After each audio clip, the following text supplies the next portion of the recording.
Europe জুড়ে নতুন আতঙ্কের নাম দাবানল। একের পর এক ভয়াবহ আগুন ছড়িয়ে পড়ছে ইউরোপের বিভিন্ন দেশে। স্পেনের দক্ষিণাঞ্চলের আলমেরিয়ায় বেশ কয়েকজনের মৃত্যু হয়েছে, নিখোঁজ রয়েছেন অনেকে। লস গায়ার্দোস এলাকায় আগুন দ্রুত ছড়িয়ে পড়ে মুহূর্তেই গ্রাস করে ফেলছে বাড়িঘর, কৃষিজমি ও ফলের বাগান। এরই মধ্যে অঞ্চলটির ৩,০০০-এর বেশি হেক্টর এলাকা পুড়ে ছাই হয়ে গেছে।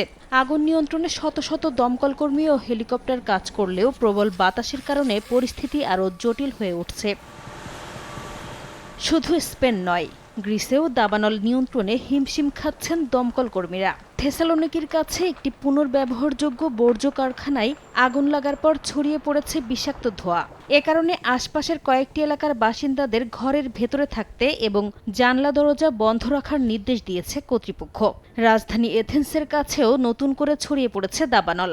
এদিকে সাইপ্রাসেও দাবানলে প্রাণহানির পাশাপাশি ব্যাপক ক্ষয়ক্ষতির খবর পাওয়া গেছে।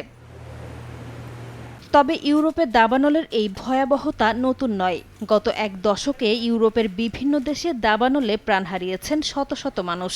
২০১৮ সালে গ্রিসের মাটি শহরে দাবানলে শতাধিক মানুষের মৃত্যু হয়, যা দেশটির ইতিহাসের সবচেয়ে প্রাণঘাতী দাবানল। ২০১৭ সালে পর্তুগালে প্রাণ হারান ১২০ জনের বেশি। তুরস্কে গত বছর দাবানল নেভাতে গিয়ে প্রাণ হারান ১০ জন দমকল কর্মী ও উদ্ধারকর্মী।